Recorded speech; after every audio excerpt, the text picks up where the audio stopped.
الحمد لأهله والصلاة لأهلها. أما بعد فأعوذ بالله من الشيطان الرجيم. بسم الله الرحمن الرحيم. ولا تقولوا لمن يقتل في سبيل الله أموات بل أحياء ولكن لا تشعرون. قال النبي صلى الله عليه وآله وسلم: من صلى علي عند القبر سمعته ومن صلى من بعيد أعلمته.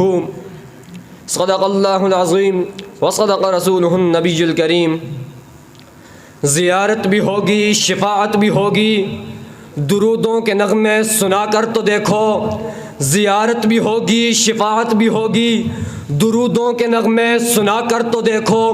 روضہ اقدس میں آقا ہے زندہ، روضہ اقدس میں آقا ہے زندہ، ذرا دل سے پردے ہٹا کر تو دیکھو. سامعین محترم، آج کی اس پروقار محفل میں جس عنوان کے تحت میں اپنے ذکر خیالات کا اظہار کرنے جا رہا ہوں وہ عقیدہ حیات النبی کے خوبصورت عنوان سے معنون ہے.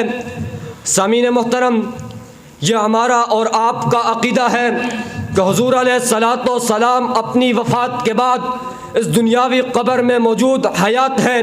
جو شخص حضور علیہ الصلاۃ والسلام کی قبر مبارک کے پاس کھڑا ہو کر درود پڑھتا ہے، وہ درود آپ علیہ الصلاۃ والسلام بذات خود سماعت فرماتے ہیں.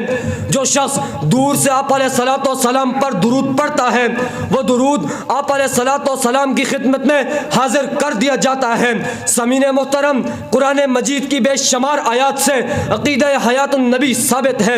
رب ذوالجلال نے قرآن پاک میں ارشاد فرمایا، سورۃ البقرہ آیت نمبر 154 پر: وَلَا تَقُولُوا لِمَن يُقْتَلُ فِي سَبِيلِ اللَّهِ أَمْوَاتٌ، کہ وہ لوگ جو اللہ کے راستے میں شہید کر دیے جائیں تم انہیں مردہ نہ کہنا. یا ربا، انہیں مردہ نہ کہیں تو پھر کیا کہیں؟ بل احیاء، بلکہ انہیں زندہ کہو. ولکن لا تشعرون، لیکن تمہیں اس کا شعور نہیں. جب رب ذوالجلال کے قرآن نے شہید کو زندہ کہہ دیا تو حضرت عبداللہ بن مسعود رضی اللہ تعالیٰ عنہ سے روایت ہے: قد جعل اللہ نبیا واتخذوہ شہیدا، کہ جس طرح اللہ تعالیٰ نے حضور علیہ الصلاۃ والسلام کو نبی بنایا ہے اس طرح شہید بھی بنایا ہے. رب ذوالجلال نے قرآن پاک میں دوسری جگہ ارشاد فرمایا: وَلَا تَحْسَبَنَّ الَّذِينَ قُتِلُوا فِي سَبِيلِ اللَّهِ أَمْوَاتًا، کہ لوگوں تم ہرگز یہ گمان مت کرنا کہ جو لوگ اللہ کے راستے میں شہید کر دیے جائیں وہ مردہ نہیں. یا ربا، وہ مردہ نہیں تو پھر کیا ہے؟ بل احیاء، بلکہ وہ حیات ہیں.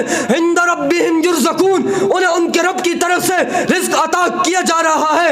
ان دو آیات کی تفاسیر میں حافظ ابن حجر مکی رحمہ اللہ اپنی کتاب فتح الباری جلد نمبر 6 صفحہ نمبر 379 پر فرماتے ہیں: وَإِذَا ثَبَتَ أَنَّهُمْ أَحْيَاءٌ مِنْ حَيْثُ النَّقْلِ فَإِنَّهُ يُبَوِّيهِ مِنْ حَيْثُ النَّظْرِ أَحْيَاءٌ بِنَفْسِ الْقُرْآنِ وَالْأَنْبِيَاءُ أَفْضَلُ مِنَ الشُّهَدَاءِ.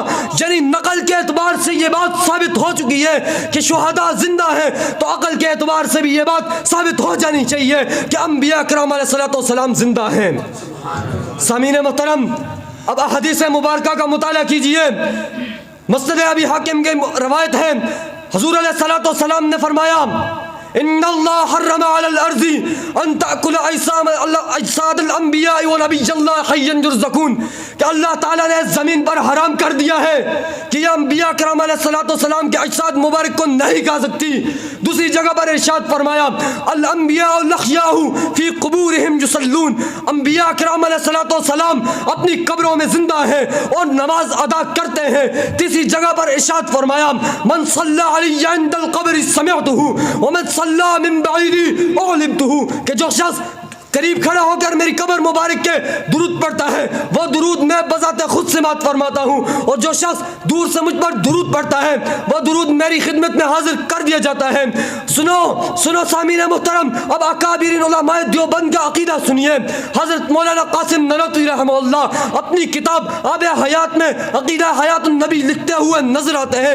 حضرت مولانا سرفراز خان صفدر رحمہ اللہ اپنی کتاب تسکین الصدور میں عقیدہ حیات النبی لکھتے ہوئے نظر آتے ہیں. حضرت مولانا شیخ زکریا کاندولی رحمہ رحمہ اللہ اپنی کتاب فضائل درود شریف میں عقیدہ حیات النبی لکھتے ہوئے نظر آتے ہیں۔ حضرت مولانا رشید احمد گنگوئی رحمہ اللہ اپنی کتاب فتاوی رشیدیہ میں عقیدہ حیات النبی لکھتے ہوئے نظر آتے ہیں۔ سامعین محترم، یہی ہمارا عقیدہ ہے، یہی ہمارا نظریہ ہے۔ یہ تمام کے دلائل بڑی فصاحت اور وضاحت کے ساتھ عقیدہ حیات النبی پر دلالت کرتے ہوئے نظر آتے ہیں۔ آخر میں اتنا ہی کہوں گا، نہ میں کا ذکر نہ پینے کی بات کرتے ہیں، نہ میں کا ذکر نہ پینے کی بات کرتے ہیں، ہم اہل دل ہیں اور مدینہ کی بات کرتے ہیں۔ مردہ دل ہیں جو قائل نہیں حیات النبی کے، ہم زندہ دل ہیں اور جینے کی بات کرتے ہیں۔